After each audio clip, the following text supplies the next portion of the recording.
All right, welcome everybody. Thanks so much for tuning in today. I'm here with Brad Haley, CMO of Dave's Hot Chicken. Welcome to our fireside chat titled How Dave's Hot Chicken Launches Menu Items. Before we jump in, just a few quick housekeeping items.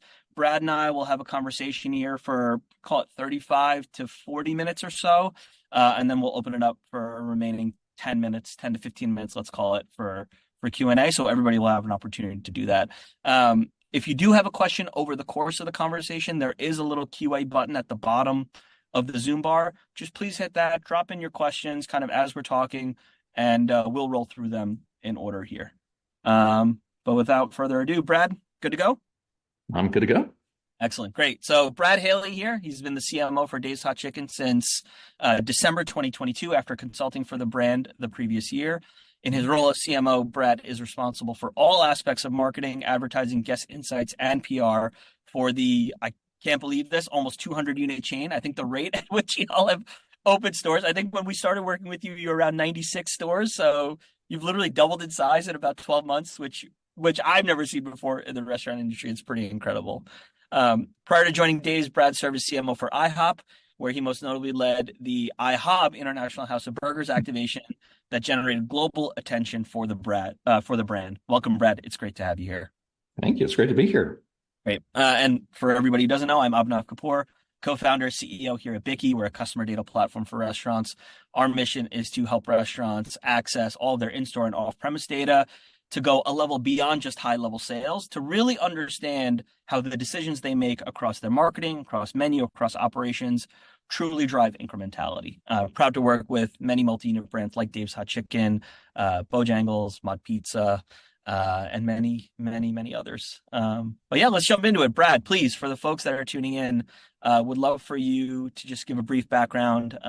What brought you to Dave's Hot Chicken? What were you doing previously? And what really attracted you to the brand? Sure. Well, as you said, I've been here a little over 2 years now, and I had worked with our president, Jim Biddix, at CKE when we were both there. CKE is Carl's Jr. and Hardee's, for those of the listeners that don't know. And Jim introduced me to our CEO, Bill Phelps, and I think Bill's goal was to bring me in to help initially as a consultant, to help the marketing team sort of transition the brand from this super fast growing startup to a chain that really was built for success in the long term.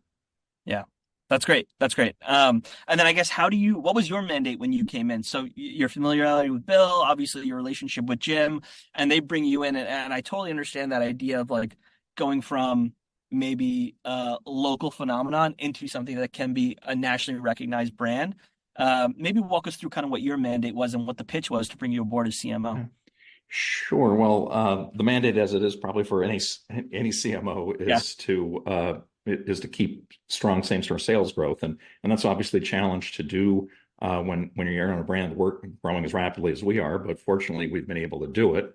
And I think the other piece of it was just to make sure the brand stays cool and remains the social darling that it has been since day one at scale. And that's a challenge too. But again, fortunately, we've been able to keep that going. Yeah.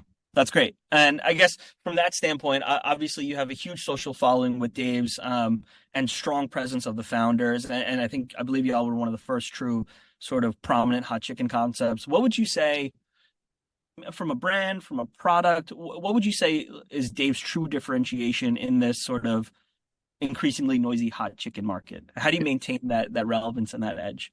Well, there's several things, but as you mentioned, it's been an incredible honor to be able to have these founders that are still involved in the business on a day-to-day basis. Armando Granesian is our chief brand officer. He was kind of the marketing genius behind the brand, and he got it started back just about 7 years ago in an East Hollywood parking lot pop-up, and he posted on Instagram when they opened up and tagged a writer at Eater LA. That reporter came in, wrote a story about the brand, and the headline said, "Dave's Hot Chicken might just blow your mind." And the next day there were lines around the block. The rest is, they say, is history. And blow your mind is actually our mission statement to this day. So, that's amazing. That's awesome.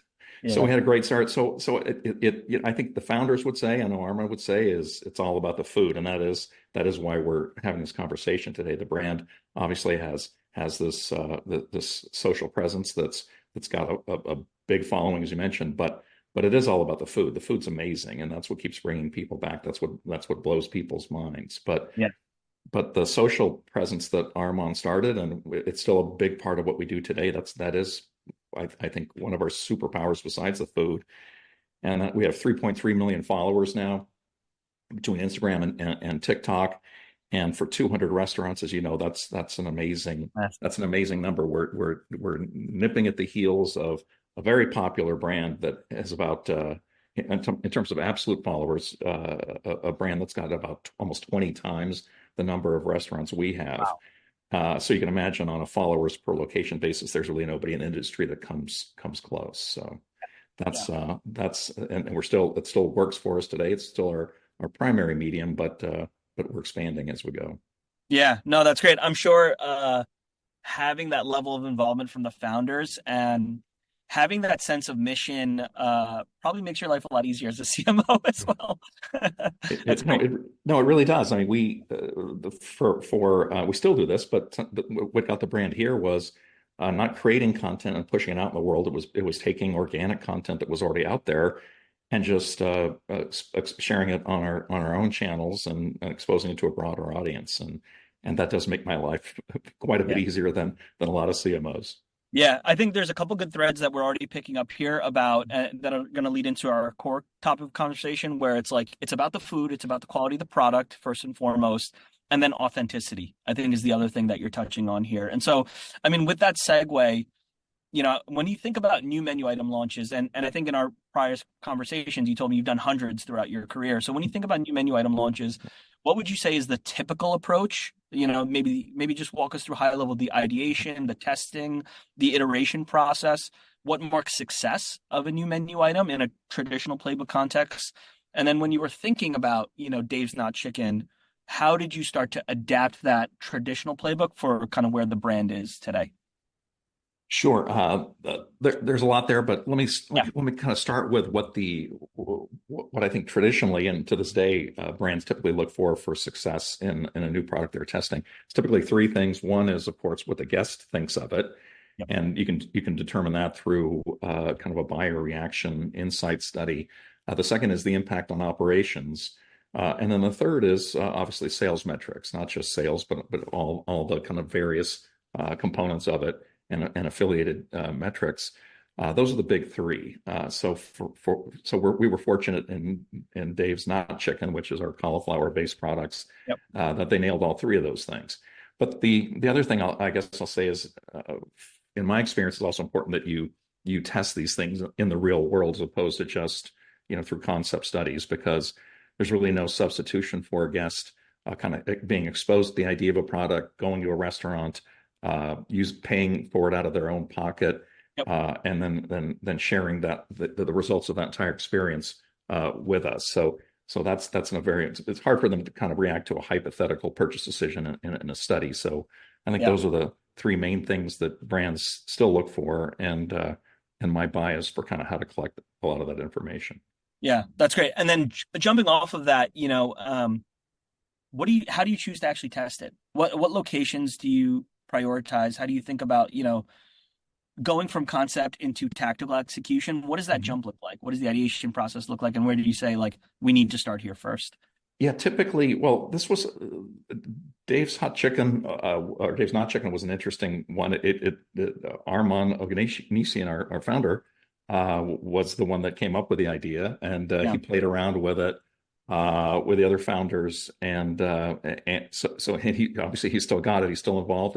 It helps that he's been interacting with guests since the pop-up days, and it also Yeah. helps that he's young enough to still be in the target audience. So that helps us. That helps as well. But Yeah. we had this idea, and of course we tested it to make sure that it actually performed as well as we'd hoped it would. And the process was, we start out usually in company restaurants. We've got several company restaurants, so we'll first test it there just to see if there's basic demand for it, Yeah. and then we'll expand to other individual restaurants kind of around the country with franchisees to get their opinions on it and see how it does. And then fortunately, it performed well enough at that stage that we tested. The next phase was to test it in the entire state of Oregon. Got Yeah. very strong franchisees up there, but that gave us the opportunity to test the whole marketing mix, including connected TV, earned media, and we did a fun thing where we actually changed the signage in one of the Outside the restaurant. restaurants Yeah. to exactly from Dave's Hot Chicken to Dave's Not Chicken, which is something that generates a lot of interest among our followers on social media. And then from an earned media standpoint, I think we were on in every newspaper on every news show in Yeah. Oregon. And partly the sign change was a part of that because they thought it was a fun thing, and they thought that, of course, the name Dave's Not Chicken is a fun thing for people to consider as well. So that test went really well, and thanks to Bikky, you were able to show us a lot about the buyer behavior, who's coming in, how often they come in, et cetera. So that was kind of the process, and we rolled it out in early January of this year, and it's performing very well to this day. Yeah, that's great. So something that you touched on in as you were answering that question that was really interesting to me was talking about choosing Oregon because of the quality of the franchisees in that market, and then as well as it sounds like you have enough stores in Oregon where you could get a good read on how it's actually testing in a broader market. So if we step back and we think about maybe larger menu item launches or some of the menu item launches that you've done outside of Dave's Not Chicken as well, what do you think like what needs to go right from a marketing, ops, culinary, franchisee standpoint in that menu item launch, right? So it sounds like quality of franchisee is super important. Having a high number of density in terms of stores is super important. Maybe what are some of the other considerations that you think about, maybe from a marketing or ops standpoint?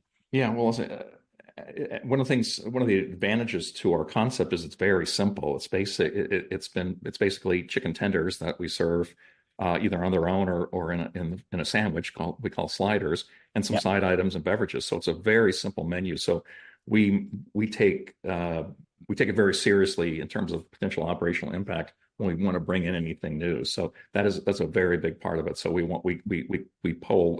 have conversations with the franchisees involved in the test, so they can tell us if it's impacting the business. And that's very important, again, because right now with a simple menu, we can execute it at a super high level. So every time you go to a Dave's, you'll get great food every time. So we do take we're very cautious about expanding it. And the feedback on this one was, it was interesting. We bring in, it sounds complicated, but we bring in, it's pretty basic. We bring in fresh cauliflower heads. We slice them in the restaurant, and we kind of prep them and cook them and season and spice them just like we do our chicken products. Oh, that's great. Okay, got it. So there's obviously cutting involved. There's a new ingredient, but in terms of how it's handled, it's very much like chicken. So the restaurants have a good handle on how to actually execute that at a high level as well. I love that. So I love this approach that you're taking where, obviously, you're sitting above the stores and above the franchisees, and you're ideating things to help them obviously drive more sales. And then, it's not just about having a great idea and trying to, put it into the real world, but the amount of time, thought, and consideration it takes, even to the point where you need to make sure that the preparation of that menu item is similar to the core menu, so that it can just slot right into their operational cadence, for lack of a better term, and they can execute on it simply. That's really interesting. I want to zag a little bit, actually, and this is not something that we talked about beforehand, but I would love an example of. It doesn't have to be a menu item launch that you did, but I would love an example of where you saw that go wrong, where maybe the brand didn't take that step to think about, and keep it anonymous if you don't want to, if you don't want to call it names, but an example maybe of where the brand didn't have that part in their consideration set for the franchisee, for the operator, and sort of like what the mismatch was. That would be really interesting to learn about. Yeah, I wish I had a good example. Okay. I can't think of one from my history because it's just too important. Even at restaurants that have much more complicated menus than this one, in I guess a QSR kind of a situation, then it tends to be all about speed. So whether it's kind of more fast casual like Dave's, where we're concerned as much about quality as we are more about quality than speed, because we want everything to be prepared fresh and hot for people.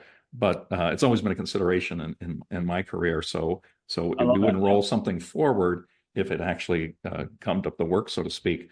And then from in terms of what other brands do, it's hard to know because if they've messed up, then often they kind of don't go very far Mm, outside of test. So I can't think of any good examples, that's great. No, but I know we wouldn't do such a thing. yeah, Put no, it that totally. way. Yeah, no, I think your answer actually is good evidence about how important this is, regardless of concept, right? About in terms of tailoring the actual new menu item to your franchisees or GMs or operational execution ability. So I think that's great. I think that's great. Um, Excellent. And why did y'all go with a meatless menu item in particular? Just given, I guess, what led to the idea of needing to expand beyond sort of this core set, but also, prominent menu of just focusing on chicken and doing that really well. What informed the idea to go meatless?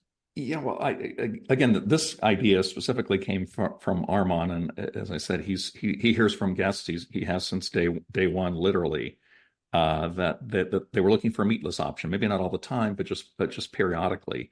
And over the last few years, we've tried all the kind of plant-based meat alternatives, and none of them really met our standards. They literally didn't blow our minds. So we tried the cauliflower product, and interestingly, it tasted more like chicken than kind of the plant-based options.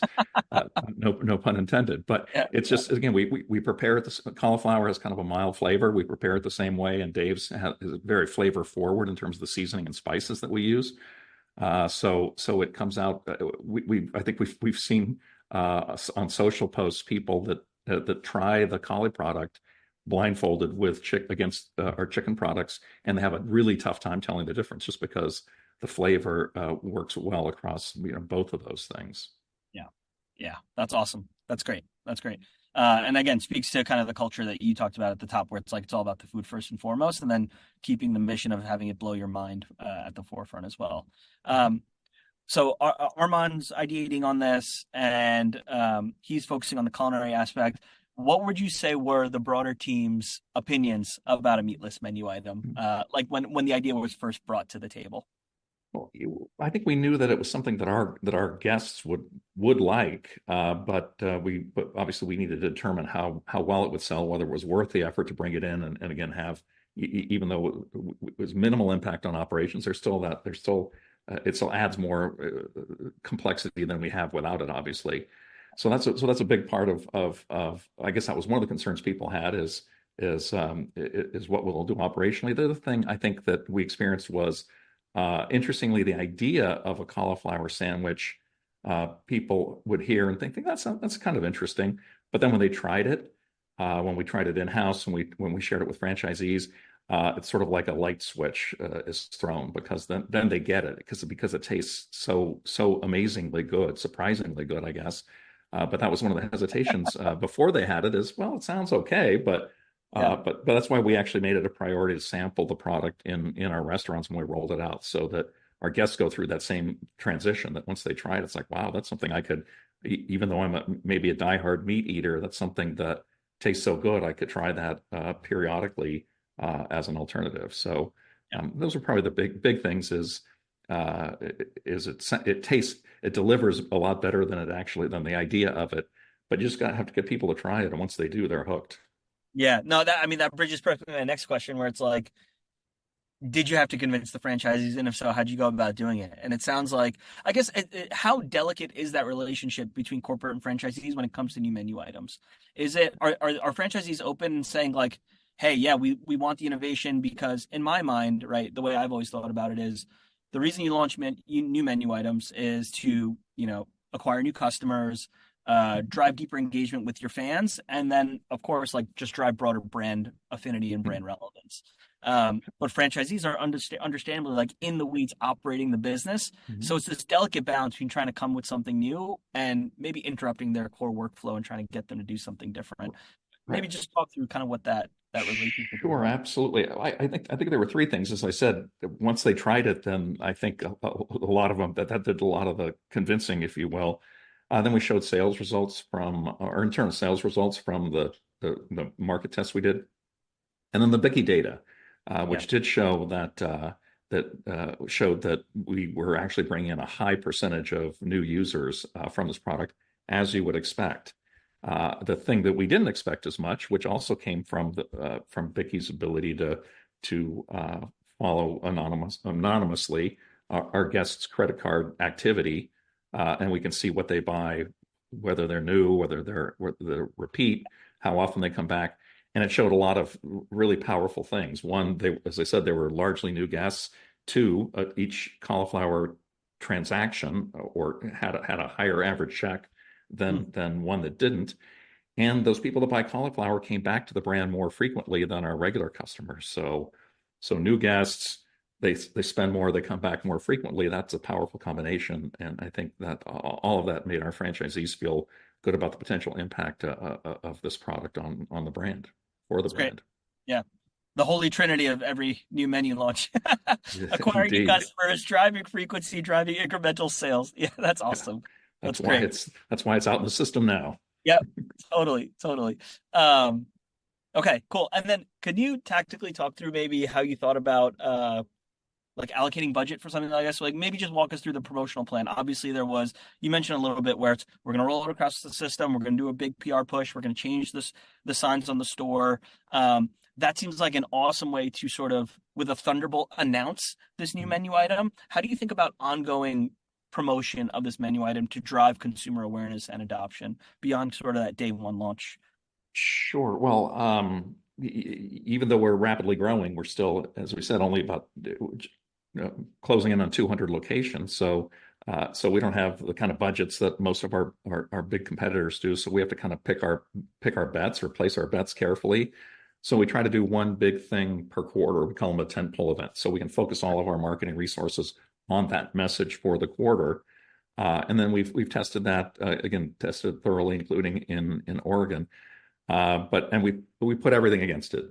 One of the things that is fairly new in the last 6 months, we've taken that organic content that again we usually just share on our social channels, and made a CTV ad out of it. We did that kind of as, call it sort of just a generic Dave's Hot Chicken message in fourth quarter of last year. And then we also had, again, just unsolicited influencer go to a Dave's restaurant while we were testing a Dave's Not Chicken. And he posted about it, did such an amazing job that became the CTV ad that we ran for the launch. Yeah. Again, it's completely credible because this person did it entirely on their own. So we had CTV, we had digital, we had, of course, social. We changed the signage in many restaurants to Dave's Not Chicken around the system. And then earned media was a very big deal for this as well, because it's an interesting idea. Again, the name Dave's Not Chicken, I think, was captivating to reporters as it was to a lot of people. So that was the plan, and we're continuing to do that now. We're coming up on the third month of the rollout of Dave's Not Chicken, and we're going to continue doing it because it's doing good things for the brand. Yeah, that's great. That's awesome. Were there any challenges, or I guess, what were the challenges of the national rollout from taking it from a smaller localized test, thinking about it, scaling it system wide while you're also opening new locations at the same time? Yeah, well, it's the fact that it's all the fact that pretty much all of our media is localized. It makes it very easy. So it doesn't matter whether there's. I think that's a new thing. I think for franchisees to react to, given depending upon whether they have they also operate big national brands, but everything's local here. So with CTV, it doesn't matter if there's one restaurant in the market or 10 restaurants in a market. They're all going to get the same amount of media weight and support as depending. It doesn't matter how much penetration there is. So that wasn't so much a challenge, maybe an education process as we rolled it out. But again, scaling something like this from test is fairly easy to do because it's the same plan that we did in test. It's just it's still all local. It just happens to be all the restaurants in the system instead of just a handful. That's great. That's great. And then I think you mentioned CTV a couple of times here, and I saw it come up in the Q&A. Can you talk a little bit about CTV? I'm assuming that connected TV is what you mean. Can you talk about leveraging that? What is that maybe at a high level for folks that are on the call, and then how you think about leveraging that as part of your marketing mix? Sure. Well, it's connected TV, and it's all basically streaming, and it could come through a smart television. It can come through any device that you have, and it's geo-targeted. So in our case, it's about a 3 to 5 mile radius around each restaurant, and we'll reach people that live in that area, or just who we can also geo-target people that are just kind of driving by a Dave's, and they'll see the ad. And in our case, we have our target is young guys, basically kind of younger millennials, Gen Z and Gen Alpha guys. In this case, we also had media against women as well, because we saw in our test that cauliflower is a bit more of a dual audience than our typical menu. So we bought CTV in the test. Again, you can buy it anywhere, for with any amount of pressure. I won't get into too much details on what the delivery was, but it was even for a brand that's fairly small like we are. We can have good penetration, good reach, good frequency, again in that geo-targeted area around restaurants. So you can do it in one restaurant or the entire system, and obviously we've done it in both. Yeah, that's awesome. That's great. And I guess as you think about the launch, you're in month three. What have you learned since rolling it out nationwide? Anything different that you've seen either from your guests or from the operational side of taking it from test to now scaling out nationwide, now being in month three? What are some of the core learnings, maybe? Well, I don't think we've learned a lot new in terms of the guest reaction to the product, but one of the things that the Bikky team did for us, which was very helpful, was besides monitoring kind of how guests behave when Dave's Not Chicken is available to them, we also tested in our original Oregon test market. We deleted the product after a certain period of time, and Bikky was able to tell us what those guests did after when the product went away, which informed our decision making regarding how long to keep it in the system, which is where it is right now. So that's something, I guess that's not a typical analytical question that people might have of Bikky. I think they want to know more what the source of volume is, which you provided to us. But in this case, it was helpful to see again what those guests did. Did they stay with Dave's? Did they go elsewhere? And what their behavior was. So that was actually very helpful. And I haven't been able to answer that question before without the kind of the analytical resources of Bikky. Yeah, that's amazing. Thank you for that. Yeah. It's such an interesting question. As we were talking about this prior to our call, I think, before the week, or late last week, was this idea of like, how long do you actually keep a new menu item, or like, what's the right length of time for running an LTO? What did you use? I guess, what was the benchmark prior to something like this that you've seen with other menu launches? Yeah, well, Dave's hasn't done too many of these, Yeah. but But maybe an yeah. example from IHOP or something like that. That would be great. Yeah. Yeah, I'd say typically it's I guess I'd say you kind of know it when you see it, because it sort of depends on how incremental the product delivers. Sometimes a product like this one is very highly incremental, brings in a lot of new users. So, and also there's kind of a veto vote aspect to this thing, because previously we didn't have a lot of options for people that were looking for a meat alternative.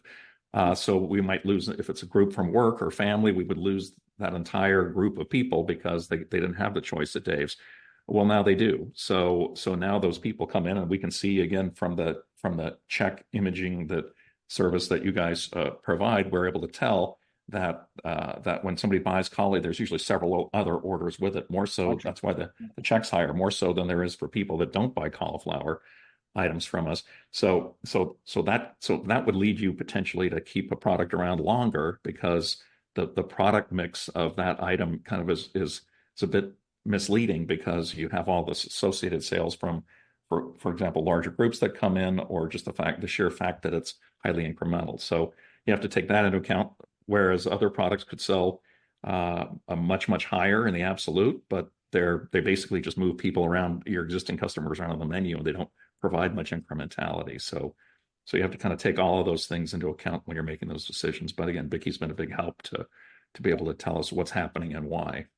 Yeah, That's awesome. That's awesome. And then stepping back as you think about, the brand overall, what is the future of Dave's and the Dave's brand and the Dave's marketing engine? What does that look like moving forward? I think the industry, as you know better than me, is rapidly changing.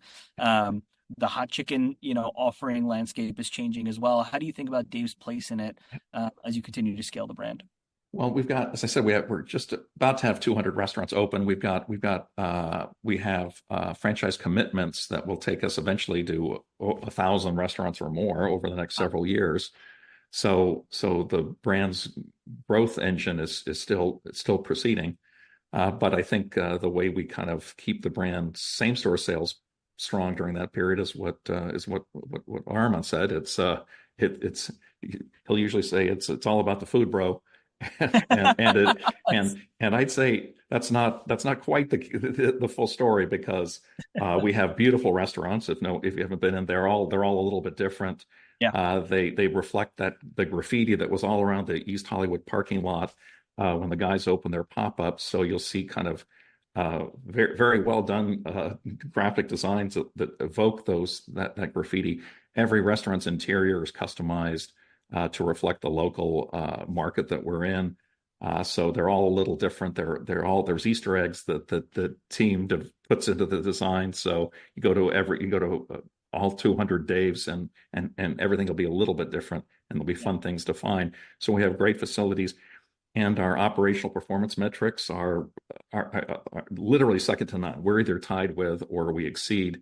If you could name the top, I'll say two best performing brands in the industry, chain restaurants in the industry, if you look at how they're performing operationally, then we're at or above what they're doing. So all that stuff that has gotten us to where we are today, and will continue to get us to that 1,000 restaurant mark or more. But the food will blow your mind. Yeah, I love that. I think one of the things that at least I personally learned from working with y'all and seeing you execute is this combination of taking something that is very local and special and unique from a guest affinity, guest engagement standpoint. And a lot of brands lose that as they scale. And I think one of the things that's really helped is having the founder presence of keeping that sort of like having that as the soul of the brand, and then marrying just best in class operations across marketing, obviously the in-store, obviously real estate construction, as you mentioned, to basically take that thing that was local and special and make it national and special, and yet still feel, like you said, every store is unique. So folks in different markets feel like it's their Dave's, as an example. That's excellent. Yeah, but and as I think you mentioned earlier, I think our ability to grow in the long term is all about keeping it authentic.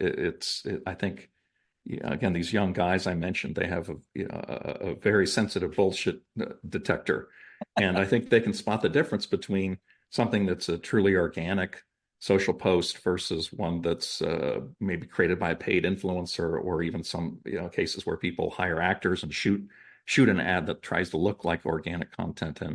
And I think as long as we are true to that and stay as authentic as we can be, and we let our guests basically tell the story of the brand. We had a conversation about this literally just yesterday, that why have a tagline that says you have great food and make people happy when that's really the result, and shouldn't be the message from the brand. We let our guests tell that story for us. But it's the result. It's not the message. It's the result that we're looking for. And the CTV ads that we did, as I said, we literally took that organic content from social media and created an ad out of it. So that's inherently authentic too, and we plan to continue to do that. And as long as we, I think, stay true to that, the brand's got a very bright future. Totally. Absolutely. Absolutely. And I think, again, like that authenticity, and as a consumer, as consumers, we trust other consumers' opinions and experiences more than we trust the brand telling us. Of course, the brand is going to tell us that. But, using the consumers to tell the story for you and maintain that authenticity is great. Is excellent. Okay. Amazing. Well, this has been a really great conversation. I think we'll start flipping it over to Q&A now. Connected TV, we talked about that. what specific connected TV, this is from an anonymous attendee, what specific connected TV strategy are you using to advertise? Is it YouTube? Maybe Um, that's a little yeah, deeper of no, a I thing. can talk a little bit about that. Well, we do some YouTube pre-roll. A lot of it is given our target of younger guys. It's we buy kind of an exclusively sports centric connected TV buy, and so that'll be and of course as you probably know, people aren't, especially younger guys, aren't watching full games anymore. Some are, but a lot of them just want highlights. So we'll buy live programming, live sports programming, and highlights shows again in this 3 to 5 mile radius around the restaurant. So that's really the, I guess that's the, I call it the strategy, and that's served across whatever streaming service that you're looking at, or apps that you have. So that's we have many points of contact for people, but it's on demand. If people look for that content, they kind of have, if it's connected TV, they kind of have to watch the ad before they have access to the content, assuming they have an ad supported, they're watching an ad supported app. Mm-hmm. Mm-hmm. That's great. That's great. Um, how do you measure, again, from an anonymous attendee, how do you measure if an LTO is incremental or trading from an existing customer? And should an LTO have favorable margins relative to core menu items? That second part is I really like. But yes, please go ahead, Brent. Mm-hmm. Yeah, I think we touched on that. I think that's where Bikky comes in and is able to tell us specifically whether people that bought the product were new or existing, what their frequency was, how much they spent on each transaction. So that so Bikky can answer. I guess the short answer is Bikky can answer all those questions. In terms of kind of product margins for new products, we typically look for to be comparable to the margins that we're getting, or the food costs and profit margins where we see on kind of similar categories of items, like if entrees have a target that we try to shoot for from a profitability standpoint, as do drinks and sides. Yeah. And then in the case like this where it is incremental, or we're, as you mentioned, we're eliminating that veto vote, I would assume that's actually that improves the profit dollars associated with a typical guest transaction, because somebody is coming in and they're having multiple entrees on a check, instead of maybe prior to introducing Kali, it was a single entree per check. Is that a fair way to put it? Yeah, I think so. But I think we kind of want everything that we bring in to also be able to stand on its own 2 feet from a profitability standpoint. So we don't kind of, I guess we don't. Well, it needs to stand on its own and make the kind of that target profitability level that we're shooting for, that KPI. Yeah. But yeah, it's certainly helpful the product also brings in bigger party sizes. That's great. No, that's a good clarification. Important distinction there. Amazing. Um, Arthi says, I love Dave's Not Chicken and I don't love cauliflower. It's brilliant and delicious. Thank you, Arthi. And then she also has a follow-up question, which is, do you have an influencer strategy, or is it all organic because of the social nature of your brand? Yeah. We have somebody. It is organic. I guess that's so. There's not really a strategy other than we have someone in house who does an amazing job. And if we see an influencer that writes about Dave's or posts about Dave's and says great things, then we'll keep kind of a, I guess, a database. So if we introduce something new, we'll say, hey, did you know we just have this cauliflower Dave's Not Chicken? You might want to try. But that's again, we let other than letting people know something new is at Dave's, that they may be interested in trying. That's the rest of it just comes to us. We're fortunate that, again, the brand still has that social cachet that makes people realize that it's newsworthy, and a value to their viewers. Yeah. Yeah. That's great. This one I think is probably more for me. What integration is being used to measure the anonymous credit card buying behavior? So with Dave specifically, we pulled in your data from your Revel point of sale, I believe, right? And then also from your Yeah. from your payments provider. And then we use the credit card token from the payments provider and we tie it to the point of sale data coming through Revel, and we use that to build profiles and say, is this a new customer? Is it a repeat customer? What did they buy? What was on their check? How much did they spend, etc. and then we'd build up the frequency profile from there as well. Yeah, and you can ingest obviously our first party data and third party data, right? From Yep. like delivery service providers, et cetera. Yeah. Yeah. Steven says there are a lot of providers claim to do what Bikky does. Boo. No, I'm just kidding. Without naming others you reviewed, what stood out about Bikky that helped you choose them as your provider of choice? Well, I think you originally were introduced to us through our CFO James McGahey. That's So right. Yeah. I think he had a prior relationship, and he made the introductions, but we were blown away by the product and what you could do. And I'd be remiss if I didn't thank the team that we have on our account. Charlotte, Gio, Dave, and John, I think, are the primary ones. Did I leave anybody out? Let's see here. Oh, sorry, Chris and John. Thank you. Yeah. Anyway, the team does a very good job for us, and they again, as I said, we have 200 about 200 locations now, so we don't have I guess the resources to conduct these kind of analyses on an ongoing basis. So basically, Bikky serves as kind of a third party analytics resource, I guess is the best way to think about it. We also do our own sales analysis, et cetera, but the kind of things Bikky can do is something that'll be challenging for us to do at our size right now. Amazing. That's great. We got two more questions. Samir says, thank you for the intel. Definitely needs to get down to a Dave's. You do. Yeah, exactly. Everybody does. Everybody on the call does. How do you expect to keep this authenticity and localization approach? How do you expect to maintain it when opening sites, and how do you ensure that you keep that authenticity as you scale towards 1,000 locations? Yeah, well, obviously it gets more challenging, but because when you're the first Dave's in a market, it's more newsworthy than when you're the fifth or sixth. But we still have people that come out because this isn't all about kind of big influencers. We get our fair share of big influencers that just come to Dave's again on their own because they know it's something their followers would be interested in. But there's also just I'll say the micro influencers are just people that love Dave's, love the food. So every new neighborhood we go into, there'll be new people that come in and try us and want to talk about us. And again, our goal is to just make those organic posts available to a larger group of people, and we think we can continue to do that for a long, long time. Yeah. Yep. Yep. That's great. That's great.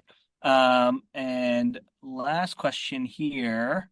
How do you drive direct sales versus relying on third-party vendors? Is that actually one of the things? This is one of the things I often think about with the brands that we talk to in general. Is like how much of that is actually a consideration for y'all for thinking about in-store versus direct online ordering, loyalty versus third-party, and how do you evaluate like the efficacy or incrementality of those different channels, and how do you prioritize where you want to get sales from? Yeah. Yeah, well, I think we ultimately feel like that communicating what the brand is all about, again through our guests telling people, and again we just kind of make that available to a bigger group of people.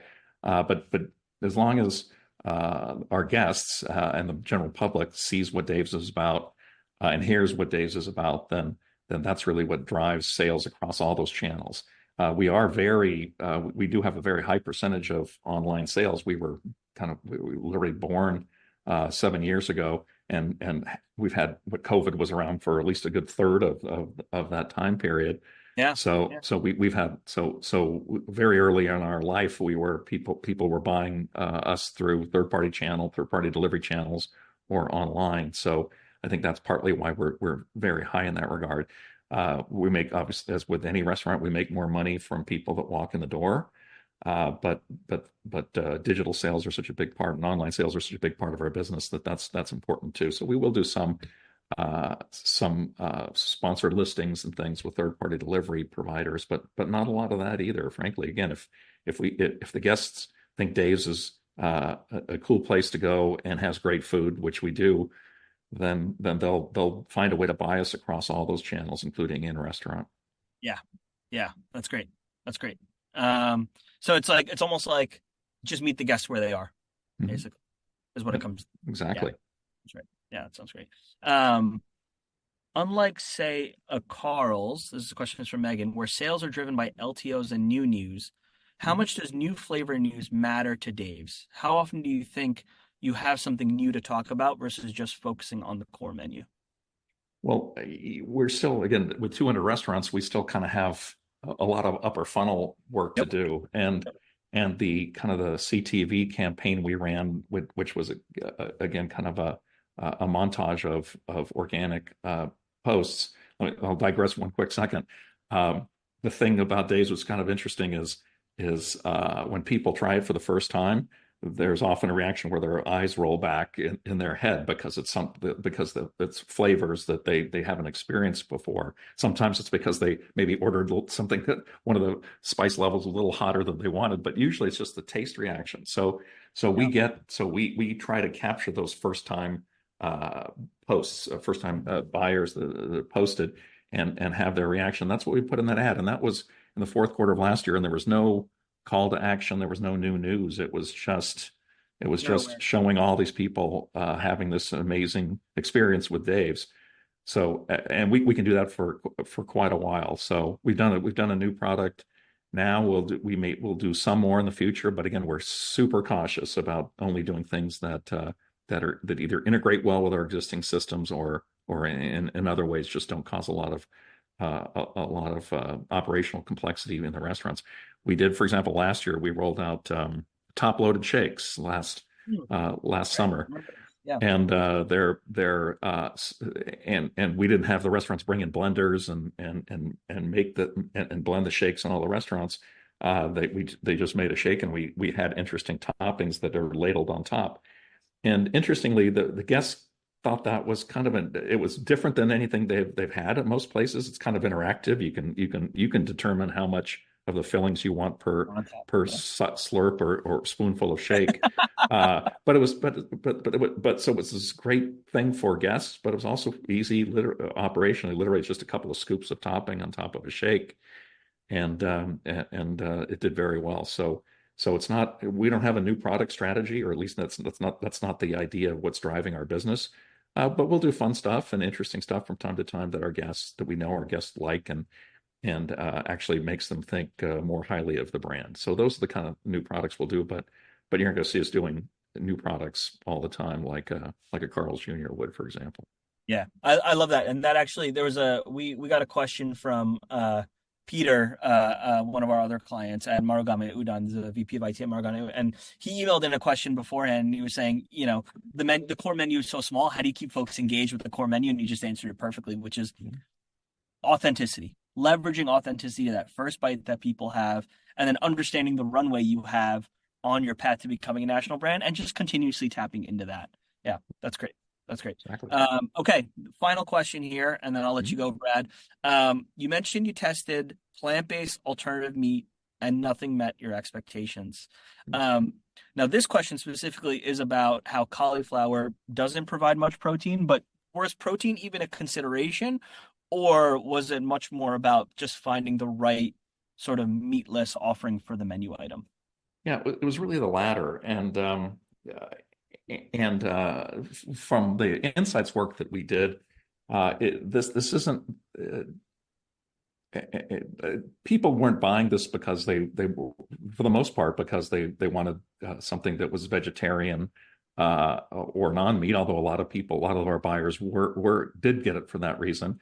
A surprisingly high number of people just did it because of the low carbon footprint, that it's better for the planet to have plant-based or like cauliflower kind of a product than just meat all the time. So a lot of people bought it for that reason, which is why I think the Bikky data showed people would go back and forth. Sometimes they get a cauliflower item, and then half of them would come back and get chicken. So it wasn't so much it was more of a broader view of why they were buying it than purely kind of a dietary preference.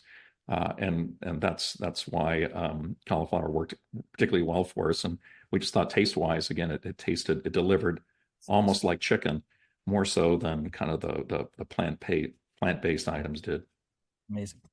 Amazing. Well, Brad, it goes without saying this was an awesome session. Thank you so much for your time, your insights. Really respect and appreciate your partnership here at Bikky. and just glad to be along for the ride as y'all take this thing to the next level. Every week there's what 3 to 5 new openings. I feel like so it's exciting. Yes, so it feels like that too. But yeah, Yeah, but when you open almost 100 a year, which is what we're doing this year, then that's yeah, that gets you to two easily, and three when you have some off weeks. But yeah, but thank you so much for having me, and thank you again to the team because you give us a lot more confidence knowing more about our buyer behavior, and helps us sleep at night. So thanks again for making our lives easier. amazing, amazing. Always happy to. Always a pleasure. Thanks again, Brad. Thank you again, everybody, for tuning in. Appreciate your time, and have a great Thursday. Thanks, All right. everyone. Thanks, everybody. Bye. Thanks, everyone. Take care. Thanks, Brad.